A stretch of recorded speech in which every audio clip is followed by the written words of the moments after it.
오늘은 말씀이 좀 셉니다. 대가지불. 자, 요 말씀 우리 한번 제가 기도하고 말씀 읽고 말씀 바로 들어가겠습니다. 하나님, 우리가 또 말씀을 듣습니다. 하나님이 우리에게 주신 정확한 진리의 말씀 우리가 듣고 또 반응하고 순종하고 결단해서 주님을 따르는 그 여정 안에서 우리가 자유와 기쁨과 감사가 넘치는 그런 인생으로, 승리하는 인생으로, 생명이 넘치는 인생으로 우리의 삶을 통해서 예수 그리스도가 나타나는, 하나님께서 영광 받으시는 그런 인생의 여정 가운데 우리가 치러야 할 이 대가지불을 우리가 피하지 않고 주님 앞에 결단하고 헌신하며 나갈 수 있는 하나님, 우리 귀한 성도들 되게 하여 주시옵소서. 예수님의 이름으로 기도였습니다. 아멘. 자, 우리 대가지불 말씀입니다. 누가복음 9장 23절로 24절, 우리 두 절 말씀입니다. 우리 한 목소리로 우리 합독하겠습니다. 또 무리에게 이르시되 아무든지 나를 따라오려거든 자기를 부인하고 날마다 제 십자가를 지고 나를 따를 것이니라. 누구든지 제 목숨을 구원고자 한다면 잃을 것이고 누구든지 나를 위하여 제 목숨을 잃으면 구원하리라. 아멘. 다 같이 아멘 하겠습니다. 아멘. 자, 제가 계속적으로 강조했던 메시지는 구원은 하나님의 선물이다. 그래서 이것은 대가가 없다. 행위로 구원받는 게 아니다. 믿음으로 구원받는 거라고 강조를 했습니다.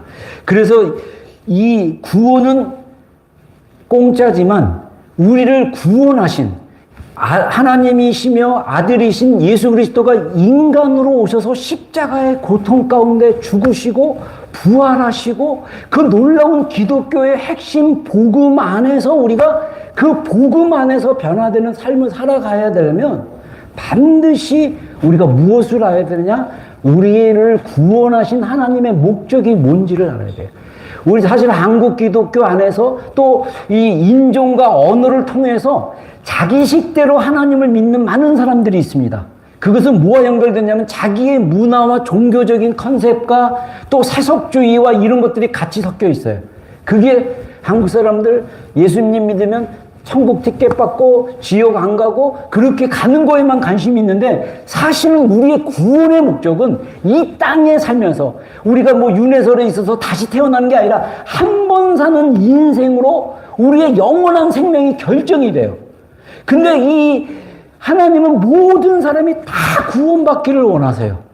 그래서 요한복음 3장 16절에 하나님이 세상을 사랑하사, 그것은 나를 포함한 이 하나님의 형상으로 지음받은 모든 사람들을 포함해서 하나님이 사랑하시는 거예요. 그래서 독생자이신 예수 그리스도께서 오신 거예요. 그래서 그분의 희생을 통해서 우리의 죄값이, 죄의 문제가 속죄되고 또 대속되고 대신 속하여 주고 그런 과정을 통해서 우리가 구원을 받게 된 거예요.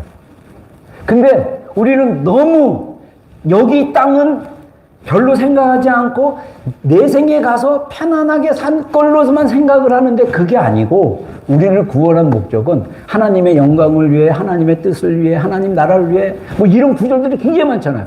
근데 그런 삶을 살려면 어떻게 해야 되느냐? 우리가 우리 자신이 하나님을 의지하고 하나님을 믿고 순종하는 삶까지 나아가야 된다는 것입니다. 그래서 이 땅에서의 삶은 뭐냐면 하나님이 우리를 구원하시고, 그래서 제가 예전에 2주 전인가 얘기했죠. 우리가 만물이 하나님께로부터 오고 만물이 하나님에 의해서 살고 만물이 하나님으로 말미암고 또 만물이 주께로 돌아간다. 우리가 하나님께로 왔어요. 우리가 하나님께로 갈 거예요. 그럼 우리는 어떻습니까? 지금 하나님으로 말미암아 살아가는 것을 배워간다라는 거예요. 하나님을 의지하는 것입니다.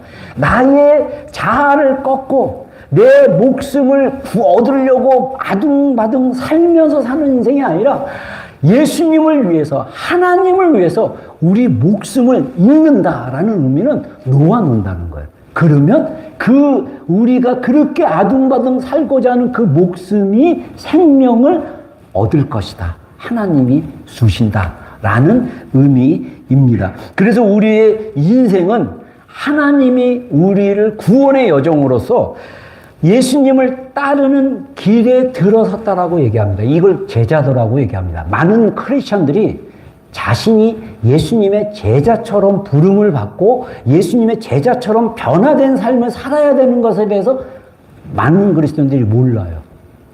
이게 굉장히 놀라운 사실이에요. 아까 얘기한 대로 천국 가는 거에만 생각을 해요. 아닙니다. 이 땅에서 우리가 변화돼야 돼요. 이 땅에서 우리가 예수님을 따르는 인생을 가야 돼요. 그러려면 예수님의 그 초대에 대한 정확한 부르심이 있어요. 나를 따르려면 어떻게 하라? 자기를 부인하고 자기 십자가를 지고 나를 따라야만 된다라고 이야기하고 있습니다. 여러분, 이 결단이 없으면 모르겠어요. 여기서 이제 구원론에 대한 신학적 해석이 조금씩 다릅니다. 우리가 구원 받았을 때 제가 칼빈의 그 예정론에 준하는, 원래 신학교 다닐 때는 저는 칼빈에 반대되는 신학적 사상을 가지고 살았던 사람인데, 하나님의 여정 가운데 칼빈이 얘기하는 예정에 관련된 신학적, 이것도 우리 목사님과 성역 공부하면서 머리 터지게 하다가 제가 은혜를 받아가지고 제가 신학적인 태도가 바뀌었어요. 그래서 하나님이 미리 하시고 미리 정하시고 미리 의롭다 하시고 우리를 또 아들의 형상을 본받는 자로 우리를 이끌고 가고 계셔요. 근데 거기에 대해서 우리가 구원받은 거에 대한 구원론이, 어떤 분은 구원의 체험이 있어야 된다 그러고, 어떤 분은 제자가 되지 않으면 구원 못 받았다 그러고, 어떤 신학의 입장에 서느냐에 따라 구원 받았다 안 받았다를 이렇게 따지는 구원론이라는 신학이 있어요. 근데 저는 우리가 중요한 것은 내가 아는 거예요. 내가 하나님께 구원받은 사람인 걸 아는 거예요. 제가 고등학교 3학년 때 하나님 분명히 만났거든요. 초자연적으로 하나님 나에게 말씀하셔서. 근데 고3 한 6개월 정도 지나가면서 저희의 삶은 욕 안 하는 거 그거 정도 바뀌었지만 하나님은 인식됐지만, 제가 전도사님, 학생부 전도사님 설교도 듣고 막 이러면서 내가 정말 구원받았나? 어느 날 자신이 없는 거예요. 그래서 제가 우리 학생부 전도사님한테 가갖고, 전도사님, 제가 구원의 확신이 없습니까? 어떻게 하면 제가 구원받았는지 아는지 알 수 있나요? 근데 이분이 기본적으로니까, 너 예수님 살아계신 거 믿어? 예, 믿어요. 제가 경험했으니까. 하나님 살아계신 거 믿죠. 너가 정말 죄인인 거 믿어? 저는 그때 죄의 그 흉악함을 모르는데 연약함은 알고 있어요. 제가 연약한 상태로 계속 살았기 때문에, 그 연약함을 알기 때문에, 예, 제가 죄인인 거 알아요. 그때는 진짜 죄의 본질, 죄의 그 간악함, 죄의 그 엄함한 거를 모르는 상태에서 안다라고 했어요. 그랬더니 그 전사님 그러더라고. 너 그럼 구원받았어? 근데 그 마귀한테 속지 마. 너 그냥 운동장 가가지고 나 구원받았다 그렇게 소리 지르라고. 그렇게 얘기를 했는데, 저는 그분이 땅에 계실 때 내 흔들렸던 확신, 내 삶이 계속적으로 변화되지 않고 그 옛사람의 습관, 옛날처럼 놀았던, 내가 날라리로 살았던 그 삶이 별로 많이 변하긴 했네요. 술도 끊고. 제가 또, 인생의 목적이 생기고 그랬는데, 아무튼 제 삶 속에 이렇게 확실하게 변화됐다라는 그게 확 와닿지 않으니까, 제 안에 구원의 확신이 없었어요. 그 이후로 제가 군대 갔다 오고, 신학교 가고, 한 학기 마치고 군대 갔다 오고, 골방에서 기도했다가 하나님을 더 깊이 경험합니다. 하나님이 저를 얼마나 사랑하시는지.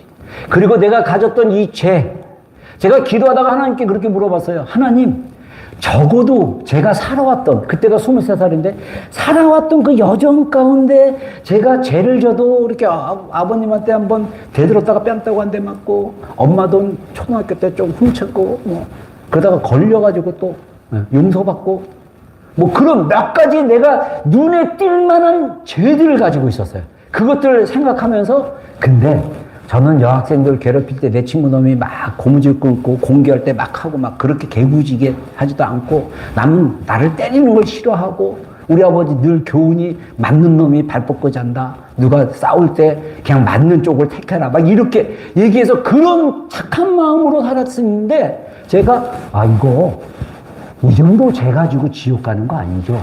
라고 질문했을 때 하나님이 아니다라고 얘기해요. 인간의 본질적인 죄. 그래서 군대 생활의 경험을 통해서 인간이 가지는 그 죄에 대한 것들을 깨닫게 하시고, 그래서 죄는 반드시 해결돼야 되는 거구나.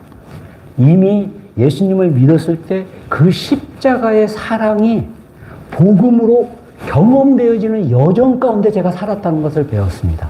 그리고 지금 제가 89년도부터 학생부 전도사를 하고 지금 36년째 사역이라는 사역을 해오면서 하나님은 계속적으로 나를 변화시키는 분이구나. 나의 타고난 하나님의 새로운 피조물, 하나님의 형상대로 지음받은 그 그리스도 안에서 새로운 피조물의 모습대로 살아가도록 가장 나답게 살아가는 사람으로 나를 계속 바꾸고 있구나를 배워가는 중입니다.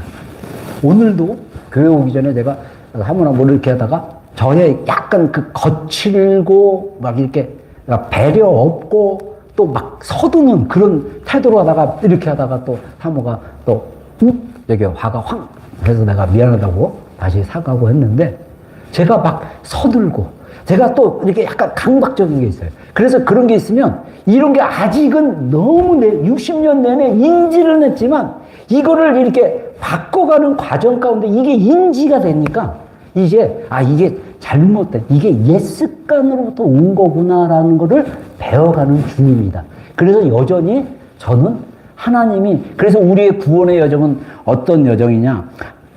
제가 여러 번 설교를 통해서 얘기했던 것처럼 이 땅에서의 구원의 여정은 예수님을 따라가는 길이고 제자로서 이 땅에서 하나님의 형상, 아들이신 그리스도의 형상을 닮아가는 과정이고 하나님께서 미리 예비하신 선한 일을 행하도록 우리를 이끌어 가시는 그 여정, 그래서 선한 일을 행하며 살아가는 과정이고 하나님의 신성한 성품의 완전 파트너로 참여자로 그래서 우리가 있는 가정이 하나님의 축복의 통로가 돼서 우리가 축복을 일으키고 축복을 흘러내는 통로, 저주가 아니라 우리가 그렇게 살지 못하면 우리 가정이 저주와 고통과 사망 속에서 괴로워하고 힘들어할 수 있다는 사실. 그래서 내가 하나님의 신성한 하나님의 그 성품 안에 참여하는 인생으로 하나님이 나를 만들어가는 과정이다 라고 제 이제 목회의 그 여정을 제가 이제 정리했어요. 근데 놀랍게도 이렇게 구체적으로 알아가기 전에 저는 23살 때 기도하면서 저의 목회에 대한 비전과 말씀을 받은 거예요. 오늘 누가복음 9장 23절 24절이 제가 하나님께 기도했을 때 하나님 제가 평생 목회할 말씀을 주십시오. 방언으로 기도하면서 속으로 기도했을 때 바로 이 말씀이 떠올랐어요.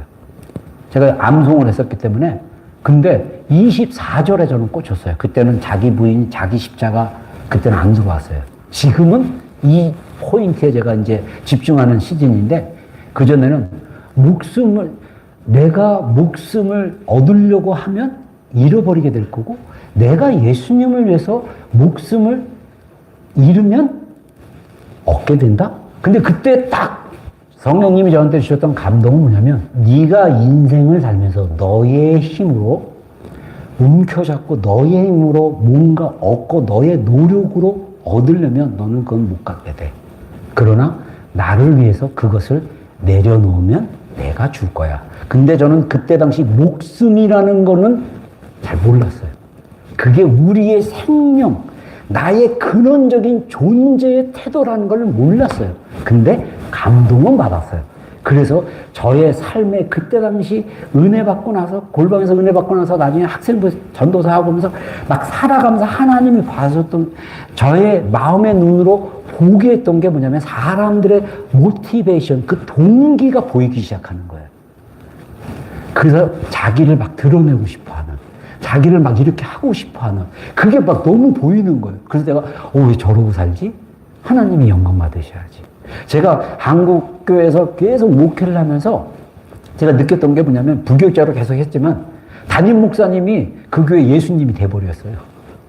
많은 성도들이 목사님한테 다 예수님은 없어요. 진짜 예수님께 꽂힌 분들이 거의 없었어요.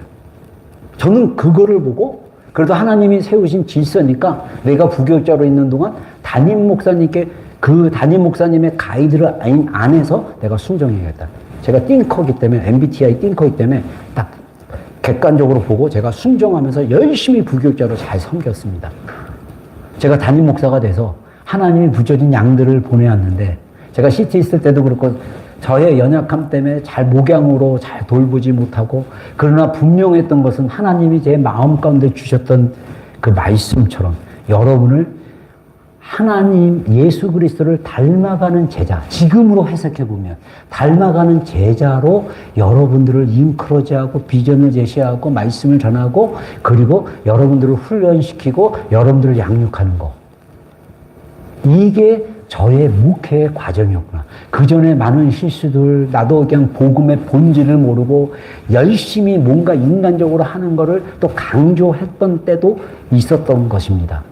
여러분 기억하십시오. 우리의 인생은 구원을 이루어가는 여정입니다. 하나님께서 우리의 내면 가운데 주인으로 오셔서 내가 내 인생의 주인이 돼서 자지우지 사는 인생이 아니라 하나님이 주인이 되셔서 우리를 이끌어 가시는데 우리가 굴복해서 순종해 갔을 때 성경에서 말하는 진정한 자유, 성경에서 말하는 생명, 성경에서 말하는 하나님 안에서의 즐거움, 성경에서 말하는 생명력 있고 능력 있고 열매 맺는 삶을 살아가게 되는 거예요. 그게 우리의 여정이라는 것입니다. 그래서 우리가 이러한 삶을, 이러한 부르심에 반응하려면 반드시 대가 지불이 필요하다는 것이 자동적으로 이루어지는 게 아닙니다. 그러면 이런 질문을 할 수 있어요.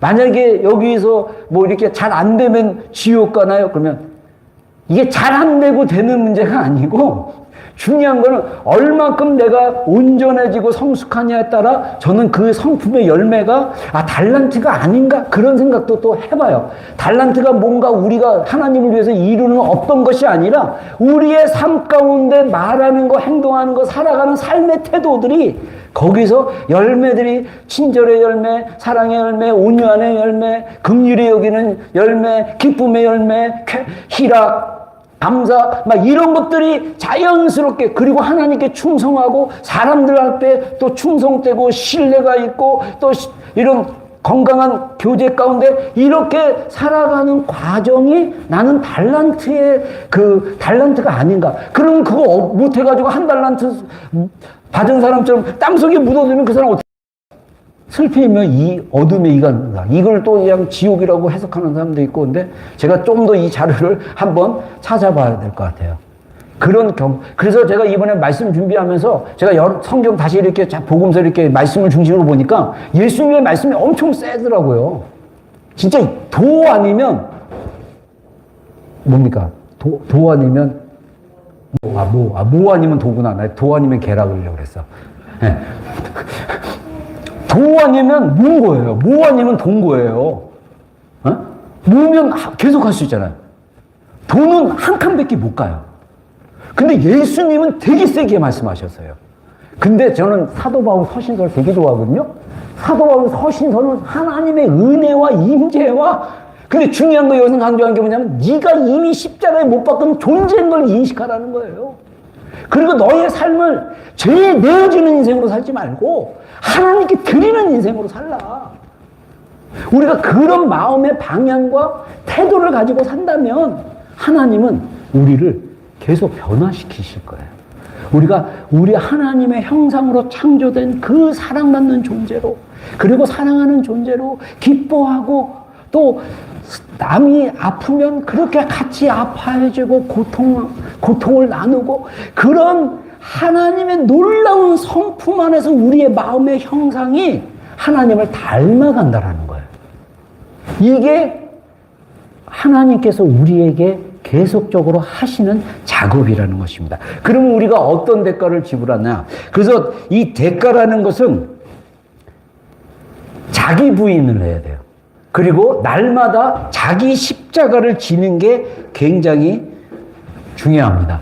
예수님께서는 우리를 구원하시려고 대가를 지불하셨습니다. 자기의 목숨을 희생하셨습니다.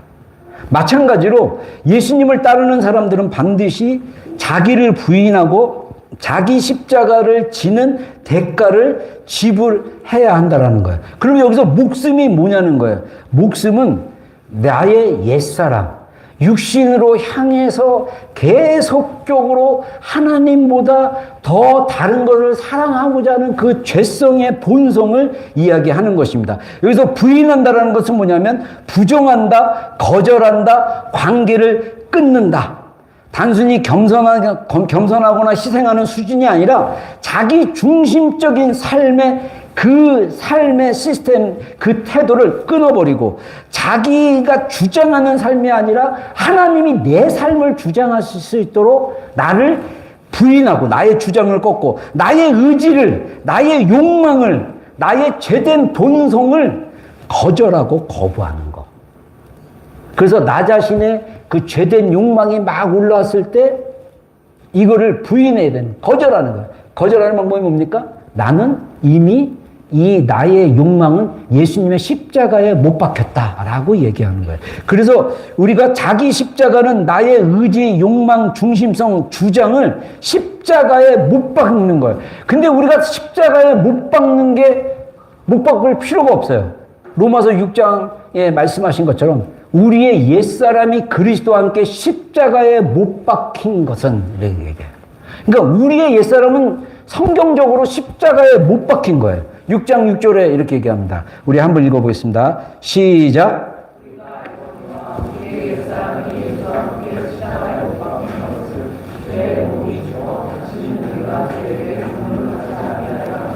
아멘.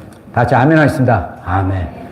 여러분, 이것이 경험되지면 이 진리가 내 삶 속에 사실은 경험되었을 때 가능합니다. 제가 이번에 그 제자도 옛날에 알파크로시스 강의할 때도 제가 우연히 책을 검색하다가 강의하기 전에 그 주제를 가지고 제가 이제 강의안을 만들어야 되는데 마이클 윌킨스라는 미국의 그 신학교 교수님, 장로교 목사님 교수님인데 그분 책을 읽다가 우연히 또 이번에 제가 더 실제적인 거를 그분 두 번째 책인데 저는 그 책이 있는지도 몰랐어요.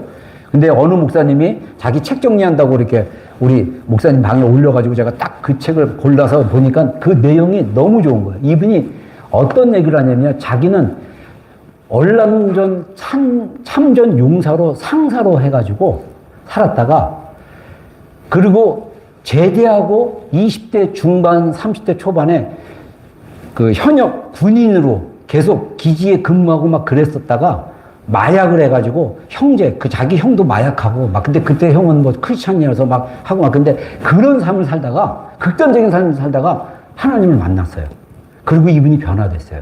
그리고 나서 이분이 교수가 되고 나중에 이분이 진짜 예수님을 따르는 제자, 신약학 교수가 돼가지고 자기 인생에 깊이 변화된 삶을 그 삶 속에서 막 방황하는 청소년들을 대상으로 아침마다 그 해변가 가서 서퍼하고 그 교회 안 다니는 애들을 전도하고 한데 전도한다고 생각하자 끝까지 참아주고 들어주고 그래서 애들이 막 예수님 믿게 되고 또 계속 여전히 안 믿는 애도 있지만 그런 삶을 살았던 분이더라고요. 여러분 우리가 이 땅에서 내 삶의 변화 없이 우리가 다른 사람을 전도한다는 게 물론 우리가 변화 없이 전도해도 되지만 제일 좋은 전도는 우리가 우리의 삶을 살아냄으로써 자연스럽게 전도할 수 있는 기회가 있다는 게 너무 그게 정말 좋은 방법이 아닌가. 물론 준비 안 되고 그래도 전도하는 건 굉장히 좋습니다. 그러나 우리의 삶의 열매를 맺어지는 삶, 그게 열매 맺는 삶이 아닌가, 변화된 삶의 결과가 아닌가 이렇게 생각해 봅니다. 그래서 저는 우리가 왜 많은 크리스천들이 우리의 옛사람이 십자가에 못 박힌 것을 인지하지 못할까? 만약에 이것을 경험한다면 어떤 일이 일어날까? 삶에 확실한 변화가 일어나는 거예요. 아까 그 마이클 위킨스 교수님처럼 계속 마약했던 거 다 끊어버리고 완전히 새로운 사람으로 살아가는 것처럼 이런 많은 크리스천들이 극단적인 환경 안에서 확 변화됐습니다. 그리고 또 과거로 돌아가고 막 그래요. 근데 이분은 자신의 책들을 읽어보면 과거로 돌아가지 않고 더 진짜 이제는 나이가 드셔가지고 이제 옛날 책이기 때문에 나이 드셔가지고 은퇴를 하셨겠는데 이분은 계속 그런 여정 안에서 하나님 신학교 교수가 돼서 하나님 예수님의 제자가 되는 그 제자도에 대한 삶을 가르쳐 주고 있습니다. 우리의 삶이, 저는 아까 찬양하는데 그런 마음이 딱 들었어요. 우리가 우리의 인생에 대해서 스스로 해석하고 스스로 어떤 여정인지를 파악하는 게 현재 굉장히 중요하다. 여러분들이 젊어도 나의 인생이 하나님이 구원하셨고 하나님이 이끄시고 계속적으로 내 삶 가운데 하나님이 일하고 계신다는 걸 인지하고 살아간다면 여러분들은 이미 구원의 여정 가운데 지금 가고 있어요. 근데 그런 과정 가운데 예수님이 요구했던 자기를 부인하고 자기 십자가를 지나 똑같은 말입니다. 내 안에 있는 나의 주장, 나의 중심성, 나의 욕망, 이런 것들은 이미 십자가에 못 박혔다. 그거를 믿게 되면 그 전에 인지하지 못했을 때 내 삶을 괴롭게 하고 죄짓게 만들고 자꾸 우리를 방황하게 만들고 힘들게 하는 그런 거로부터 우리가 벗어날 수 있는 힘을, 능력을 갖게 된다라는 것을 알았으면 좋겠습니다. 그래서 우리가 그럼 대가를 지불해야 할 영역이 어디냐? 자, 우리 24절 말씀 우리 읽었지만 다시 한번 읽겠습니다. 시작.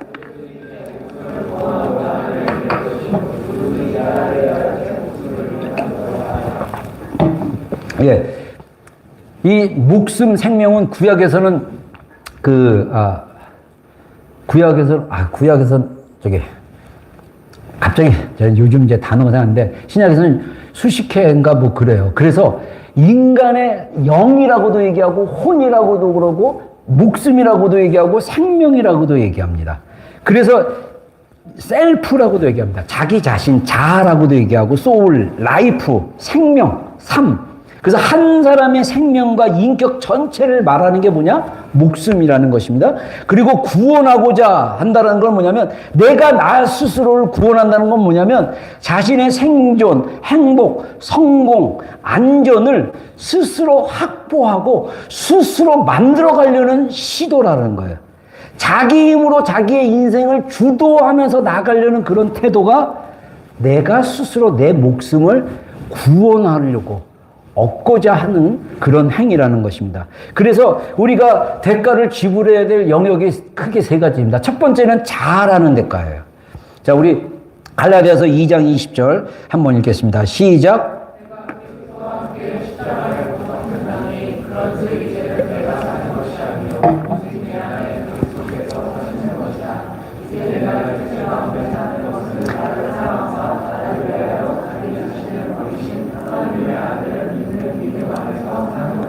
아멘. 내가 그리스도와 함께 십자가에 못 박혔다라는 것은 나의 옛사람, 나 중심의 사람, 죄 가운데 살아서 거기에 익숙해진 그 자아, 그 사람이 십자가에 못 박혔다라는 것을 인지하는 게 되게 중요해요. 그리고 나서 내가 사는 인생은 내 안에서 그리스도가 사신 것을 인지하고 육체 가운데 사는 이 인생이 나를 사랑하사 나를 위하여 자기 몸을 버리신 하나님의 아들을 믿는 믿음. 그러니까 우리의 인생은요, 믿음으로 사는 인생이 되어야 되는 것입니다. 나를 희생하사 나를 사랑하시는 예수님을 믿는 믿음. 아멘. 자아로 살아가면요, 자아끼리 부딪히면요, 부부가 얼마나 격렬한지 모릅니다. 여러분, 자녀를 키우더라도요, 이 자녀가 이쁘다 어쩌다 막 이렇게 키우다가도요, 얘가 자아가 생기면요, 자기 주장을 하기 시작합니다. 어쩔 때는 막 부모 마음에 핏을 꽂는 행동을 할 수도 있고 그런 말도 할 수 있고. 그게 자아라는 거예요. 이거를 하나님 앞에 내려놓지 않으면요, 우리가 내 자신이 내가 주인 되는 삶을 사는 거예요. 제가 하나님 앞에 제 자신, 죄에 대한 거를 경험을 하고 기도 여정 가운데 하나님이 기뻐하시는 너희 몸을 하나님이 기뻐하시는 거룩한 산제사로 드리라는 말씀을 기도 중에 받고 제가 그때 결단해서 주님, 저의 몸을, 저의 인생을 하나님께 드리겠습니다 라는 결단을 했어요. 근데 그 결단하는 과정 중에 제가 기도 중에 또 깨달았던 게 뭐냐면 제가 야곱과 같은 인생을 살았구나. 어쨌든 생존하고자 하는, 부모님이 어렸을 때 저를 돌봐주지 못하니까 제가 살아야겠다라는 티적인 관점에서 살아야겠다고 굉장히 애쓰며 살았던 그런 어린 시절, 청소년 시절, 청년 시절에도 여전히 내가 내 인생을 스스로 살아내야 된다라는 삶의 자세로 살았던 저를 하나님이 골방에서 야곱의 환도뼈를 부러뜨렸던 것처럼 저를 부러뜨렸구나. 그래서 하나님이 이제는 이스라엘. 그래서 제가 기도 중에 야곱이 그 천사에게 딱 천사 붙들고 하나님의 그 대표하는 천사에게 막 붙들고 씨름할 때 내가 너에게 무엇을 하기를 원하느냐라고 했을 때 저는 그 말씀이 먼저 들어왔어요. 기도 중에. 기도하다가. 내가 진짜 원하는 게 뭐지? 제 삶 속에 하나님이 주시는 축복을 강력한, 그게 뭡니까? 어렸을 때 부모로부터 제대로 돌봄을 못하니까 저의 삶은 정말 누군가 나를 돌봐주고 누군가 나를 축복해주고 누군가 나를 그렇게 해주는 그런 갈망이 제 안에 있었음을 발견했고 또 그런 내가 그 안정감을 위해서 내 삶의 그 누구도 도와줄 수 없는 환경 안에서 혼자 살겠다고 발버둥 치며 살았던 그 모습이 하나님이 그런 모습에 나를 보게 하셔서 그 환도뼈가 부러짐으로써 이제 너는 이스라엘이다. 하나님이 앞서가는 자다. 그래서 저는 그 다음부터 제가 나의 인생은 하나님이 먼저 앞서가는구나. 그래서 기독교 교육 시간에 상담학 교수님이 책을 하나 소개했는데 폴 투리니에라고 스위스 정신과 의사고 크리스찬인데 굉장히 이분 책이 많이 번역됐어요. 이분이 고아 출신입니다. 그런데도 하나님과의 친밀함 안에서 굉장히 깊이 책들을 썼는데 이분이 뭐라고 얘기하냐면 인생은 하나님이 이끄시는 모험이다. 저는 그 강의 시간에 그 얘기를 딱 들었을 때 직관적으로 제가 딱 그랬어요. 이거는 나의 인생의 모토다. 나의 인생의 선언문이다. 나의 인생은 하나님이 이끄시는 어드벤처다. 할렐루야. 여러분의 인생은 어떻습니까? 여러분의 인생은 여전히 자기가 중심돼서 내 인생을 내가 컨트롤하고 내가 안정시켜야 되고 내가 해서 내가 중심 속에 살고 있지 않습니까? 그러면 우리의 자아는 얼마나 불안하겠습니까? 얼마나 염려하겠습니까? 두렵겠습니까? 걱정되겠습니까? 불확실성에서 고통스럽지 않습니까? 내려놓으시면 이런 자아를 주님을 위하여 목숨을 내 자아를 내려놓는다라고 결단하는 만약에 그런 결단이 없다면 오늘 결단하는 시간이 되기를 주의 이름으로 축원합니다. 아직까지 깊이 이해는 못되지만 하나님 나의 인생을 이끌어 주십시오. 나의 중심을 나의 노력과 나의 애씀과 나의 모든 걸 내려놓겠습니다. 주님 결단하기를 주의 이름으로 축원합니다. 이게 자기 부인과 자기 십자가라는 것입니다. 두 번째는 뭐냐면 가족이라는 대가라는 거예요. 우리 누가복음 14장 26절로 27절 한번 읽겠습니다. 시작.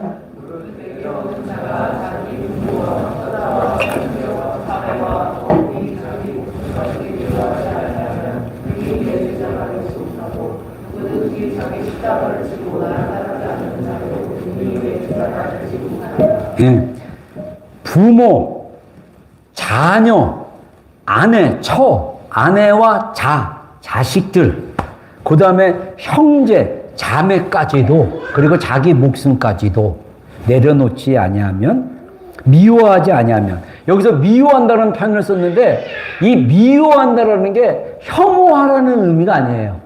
미워한다는 것은 덜 사랑한다는 거예요. 예수님보다 덜 사랑하는 거. 예수님을 삶의 우선순위로 생각하고 예수님 사랑하고 나서 그 사랑으로 아내를 사랑하고 자녀를 사랑하는 거. 그래서 마더와이즈 그 지혜 거기서 강조하는 게 뭐냐면 우선순위. 내 삶의 우선순위가 뭐냐는 거예요. 내 삶의 우선순위는 바로 하나님이라는 거예요. 그 다음에 나 자신. 그 다음에 배우자, 자녀. 근데 우리는 애 낳으면 자녀가 하나님 위에 있어요. 결혼하고 나서 막 배우자가 하나님 위에 있어요. 아닙니다. 하나님이 먼저라는 거예요. 그래서 이 말씀을 똑같이 마태복음 10장 30절에 뭐라고 얘기합니까? 아버지나 어머니를 나보다 더 사랑하는 자는 내게 합당하지 아니하고 아들이나 딸을 나보다 더 사랑하는 자도 내게 합당하지 아니하며. 그러니까 미워한다는 건 덜 사랑하는 거예요. 예수님을 더 사랑해. 그래서 예수님을 더 사랑하고 나 자신을 사랑하는 자가 됐을 때 여기서 사랑하는 건 이기적으로 내가 편하는 그런 사랑이 아니라 하나님이 나를 사랑하는 것처럼 나를 사랑하는 거예요. 그리고 나서 하나님이 나를 사랑하는 것처럼 배우자를 사랑하고 자녀를 사랑하고 이웃을 사랑하고 하는 그 우선순위의 싸움이라는 거예요. 우리의 영적인 전쟁은 우선순위 싸움입니다. 우리가 이 가족의 문제도 하나님보다 더 앞서기 시작하면 이게 또 아니라는 것입니다. 그리고 세 번째는 뭐냐면 모든 것이라는 대가입니다. 자, 우리 누가복음 14장 33절 한번 읽겠습니다. 시작.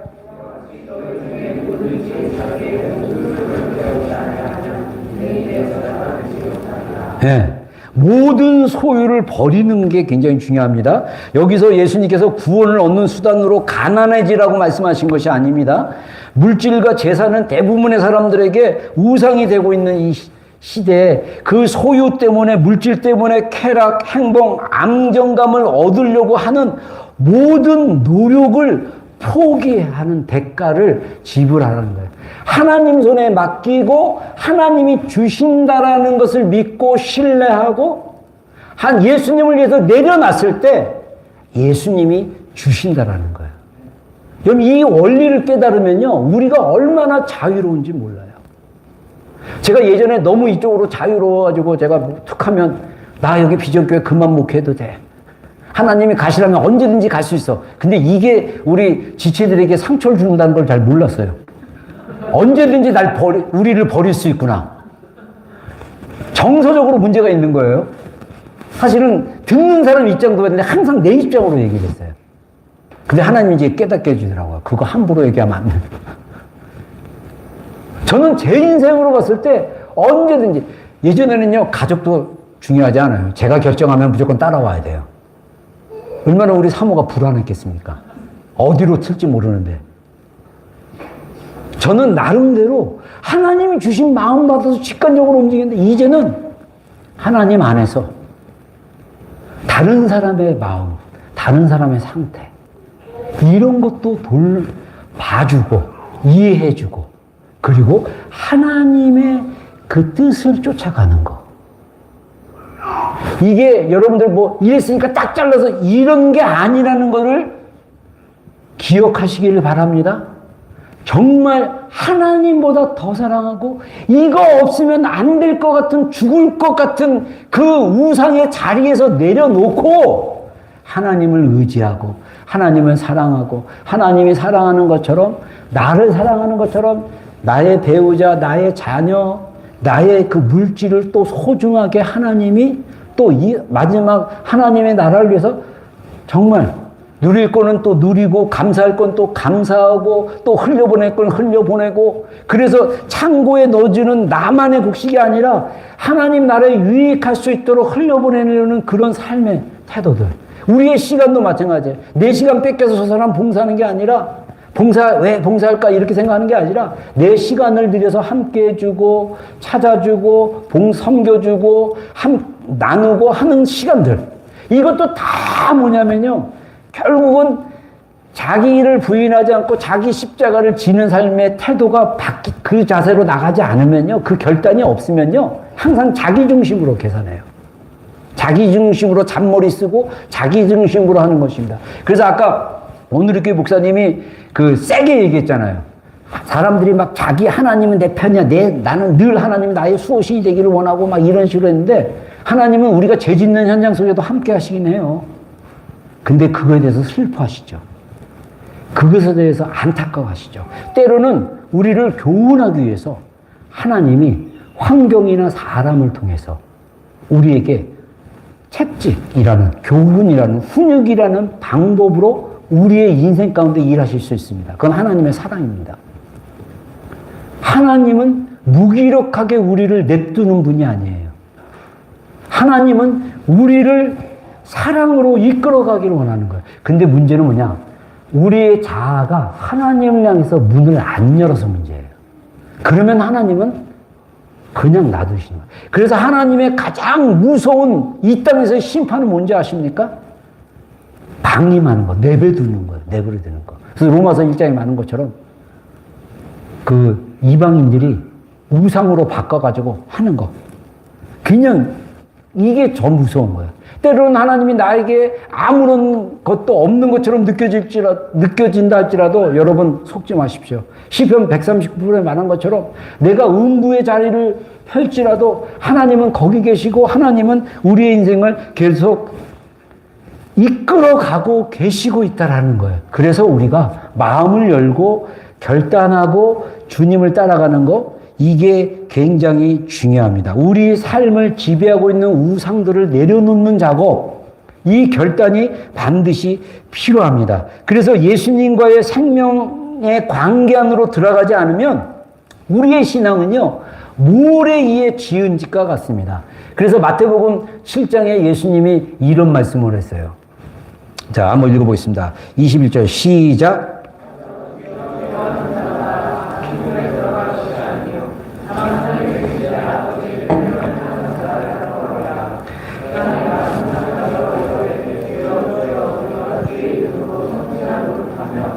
주의 이름으로 귀신을 쫓아내며 주의 이름으로 많은 권능을 행하지 아니하였나이까 하리니 그때 내가 그들에게 밝히 말하되 내가 너희를 도무지 알지 못하니 불법을 행한 자들아 내게서 떠나라 하니라.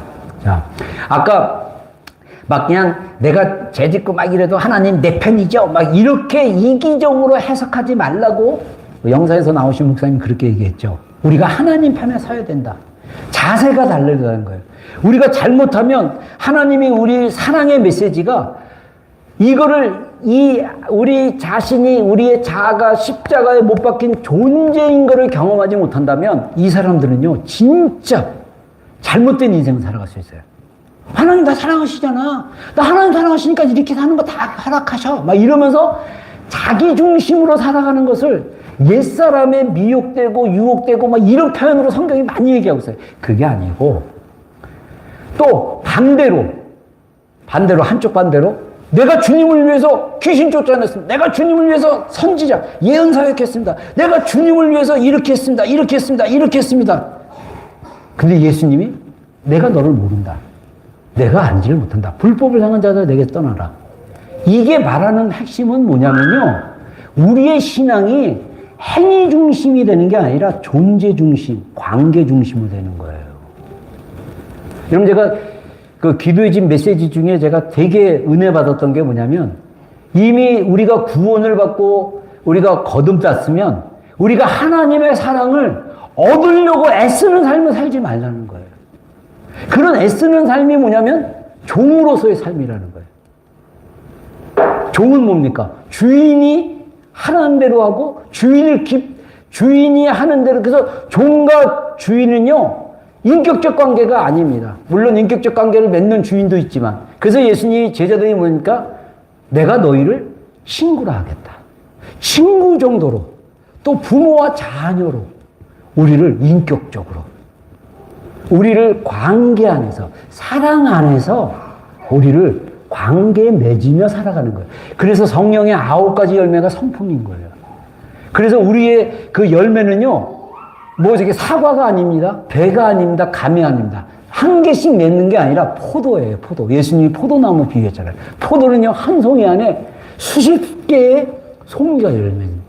우리의 삶의 열매는 이 나의 존재라는 삶 속에 따로 하나씩 맺는 가지가 아니라 나의 가지 안에 수많은 이 포도 알이 하나하나씩 같이 맺어지는. 때로는 포도를 샀는데 겉에 이렇게 볼 때는 되게 신선한데 뒤에 보니까 뭉개지고 상하고 그래서 옆에 것들을 상하게 하는 게 있어요. 이게 뭐냐? 우리 안에 죄성이고 치유되지 않는 쓴뿌리고 그런 거 아닙니까? 그런 걸 어떻게 돼? 그거는 살릴 수가 없어요. 잘라내는 거, 가지치기를 하는 거예요. 그래서 하나님이 우리 삶 가운데 가지치기를 하시기를 원하는 거예요. 그게 뭡니까? 우리 옛사람의 습관들과 옛사람의 모습들이라는 것입니다. 그래서 우리의 신앙의 핵심은 하나님의 사랑의 관계 안에서 생명을 경험하고 그 관계 안에 느끼는 친밀함 속에 나아가는 것입니다. 그래서 예수님이 이런 말씀을 해요. 마태복음 7장 이 본문 말씀 전에 이런 말씀합니다. 읽어보겠습니다. 시작.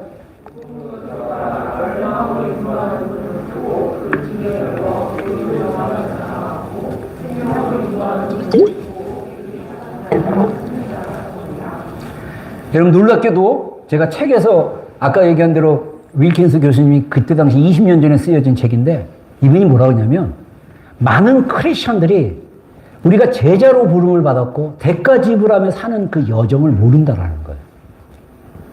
다 자기 식대로 복음을 해석했다라는 거예요.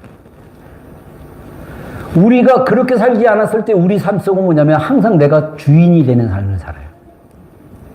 항상 내가 뭐냐면 내가 하나님이 되는 삶을 살아요. 마치 이스라엘 백성이 예루살렘 성전에 솔로몬의 성전에 그 성전 마당에 왔을 때 그 마당에다가 태양신, 아세라 신들을 다 박아놓고 거룩하신 하나님께 예배하러 온다 그러면서 태양신에게도 절을 하고 예배하는 거랑 똑같은 거예요. 여러분 우리의 인생이 그러면 고통 가운데 있을 수밖에 없고 열매 맺는 것이 아주 적어지고 그럴 수밖에 없다라는 것입니다. 하나님은요, 하나님이 우리 개개인을 마음을 다해, 뜻을 다해, 목숨 다해, 힘을 다해 사랑하신 분이에요. 그러면 우리는 그거에 대한 그거에 대한 반응을 해야 돼요. 반응은 뭡니까? 나도 하나님을 사랑하되 마음 다해, 뜻을 다해, 힘을 다해, 목숨 다해 사랑하는 거. 이거를 배워가는 게 우리의 인생의 여정입니다. 그게 우리의 신앙생활인 거예요. 그래서 그것을 뭐라고 얘기하냐면 영성 형성이라고 그래요. spiritual formation. 그거는 우리가 바라는 결과를, 영성 형성은 우리가 바라는 결과를 삶 속에 일어나게 하려고 하는 행동을 내려놓고 하나님이 우리 행동, 우리가 행동하는 모든 그 대상으로서 하나님께서 그분의 목적, 하나님의 목적이 우리 인생 가운데 이루어질 수 있도록 우리 자신을 하나님께 맡기는 거다. 내맡기는 거예요. 그래서 우리를 하나님께 맡긴다는 건요, 딴 게 아니에요. 우리의 마음을 여는 것입니다. 아, 저 열었거든요? 근데 열었는데 뭔가 이게 잘 되기가 없다면 아직 내 깊은 데서는 열지 않은 것이 있을 수도 있어요. 정말 우리가 진심으로 하나님을 향해서 마음을 열어야 돼요. 하나님, 내 마음 속에 오셔서 저를 변화시켜 주십시오. 여러분이 고통스럽고 죄 가운데 있고 연약한 가운데 있고 자주 실수하고 자주 범하는 그 연약한 가운데 있다면 죄에게 져서 죄의 노예로 살지 마시고 하나님 앞에 하나님 마음을 열고 초청을 다시 하세요. 하나님께 내 자신을 맡겨놓습니다. 주님 저를 다스려 주십시오. 진짜 그 믿음의 진실된 고백이 우리의 삶을 변화시키는 거예요. 우리가 뭘 해서 하나님 변화시킨 게 아니라 존재, 우리의 내면이 먼저 변화돼서 행동이 나와야 되는 것입니다. 마태복음 7장에 주의 이름으로 귀신 쫓아내고 내가 주의 이름으로 예언하고 주의 이름으로 능력 행했다는 거, 하나님과 관계없이 나오는 행동은 예수님이 나는 너를 도무지 못한다, 알지 못한다라고 말씀하시는 거예요. 하나님이 우리의 마음 안에서 관계적으로 연결돼서 예언하고 관계적으로 연결돼서 귀신 쫓아내고 관계적으로 연결돼서 은사를 사용해서 하나님의 나타나심들을 풀어낼 수 있었을 때 진짜 우리의 삶 가운데 하나님이 드러나고 하나님은 그것을 통해서 우리 가운데 계속 함께 우리를 변화시키는 삶의 여정으로 이끌고 계신다. 그래서 영성 형성은 내려놓는 게 우선이에요. 그리고 하나님께서 우리 가운데 역사하시도록 우리 자신을 내맡기는 거, 마음을 여는 거. 그래서 영성 형성은 우리 스스로 행하거나 스스로 행하는 어떤 것이 아니라 우리가 우리가 스스로에게 행하거나 스스로 행하는 어떤 것이 아니라 우리 자신을 하나님의 변화시키는 은혜의 사역에 맡김으로써 하나님이 우리 안에서 그리고 우리를 위하여 일하시도록 하는 일이다. 그래서 기도의 집에서 기도 자리에 앉아있고 예배하고 기도하는 것은 하나님이 우리 마음속에 오셔서 미니스트리, 사역하도록. 예배는요, 우리가 하나님께 드린다고 왔는데 하나님은 예배를 통해서 우리 가운데 사역하고 계시는 거예요. 여러분의 마음 가운데, 여러분의 생각 가운데, 여러분의 그 영 가운데 하나님은 계속 사역하고 있는 것입니다. 아멘? 그게 예배인 거예요. 우리가 하나님께 나아가는 것도 마찬가지예요. 그게 다 뭐냐면 하나님의 사역입니다. 그래서 우리는요, 이 땅에 살면서 영적 전쟁을 할 수밖에 없는 거예요. 가장 치열한 영적 전쟁이 뭡니까? 우리의 마음입니다. 우리의 마음에 옛 자아가 주인이 되려고 자리를 차지하고 있는 것을 냅둘 것이냐, 아니면 우리 마음속에 새로운 피조물, 새 사람, 하나님의 형상으로 지음받은 나의 참된 존재, 이것이 하나님을 의지하며 하나님이 주인됨을 날마다 고백하며 내려놓는 삶을 살 거냐. 그 싸움을 우리가 하고 있다라는 것입니다.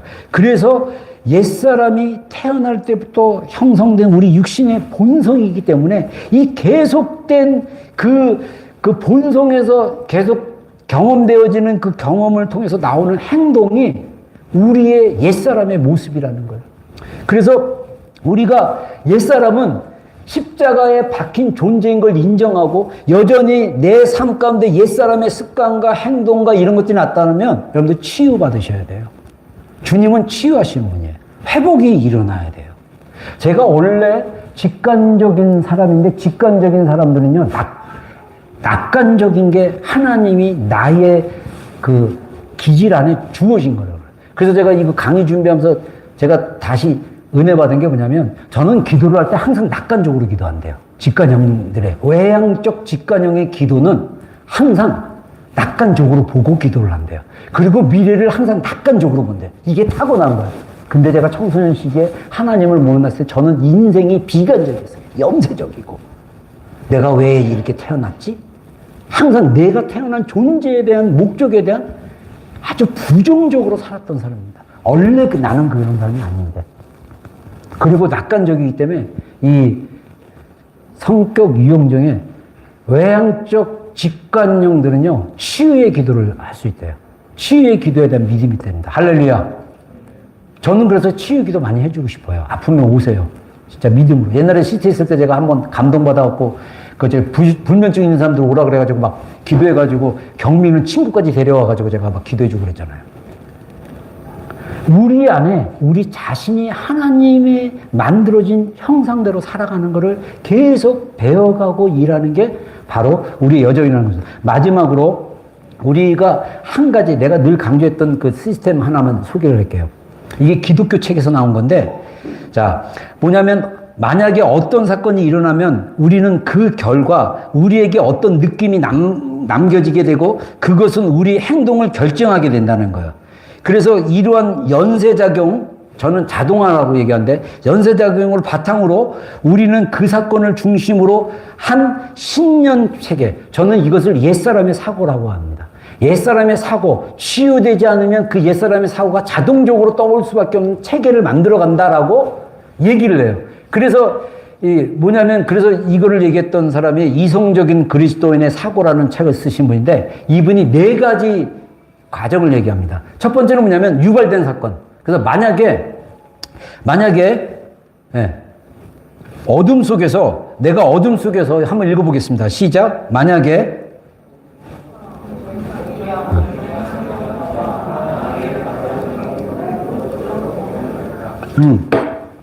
어떤 소년이 어렸을 때 검은 개가 어둠 속에서 확 해갖고 내 바지에 구멍을 냈어요. 무서웠겠죠. 그러면 바로 그 다음에 따르는 느낌이 뭐냐면 두려움, 불안, 긴장이 일어난다는 거야. 그리고 나서 그 행동, 여기에 일어난 행동의 결과로 뭐냐면 그 아이는 최대한 빨리 그 길로부터 도망치고 어린 시절에 이런 트라우마적인 경험을 통해서 매우 상처가 돼서 세월이 흘러서 성인이 된 뒤에도 여전히 다음과 같은 신념의 체계를 가질 수 있다는 거예요. 10년 체계가 뭐냐면 한번 읽어보겠습니다.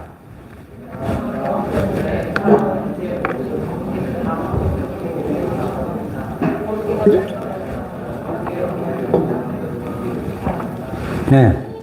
자, 검은개가 눈앞에 나타나면 거기에 연관된 모든 감정과 그 도망가려는 그 도피 유형이 나타날 수밖에 없다는 거예요. 그래서 이 사람이 그 검은개는 다 무섭고 두렵고 그런 존재이기 때문에 도망치는 것이 아니라 이 사람이 만일 이 사람이 검은개와 관련된 자신의 감정과 행동을 변화시키려면 먼저 어떻게 해야 되냐면 그 검은개는 무서운 개다라는 신념을 버려야 된다는 거예요. 신념을 바꿔야 된다는 거예요.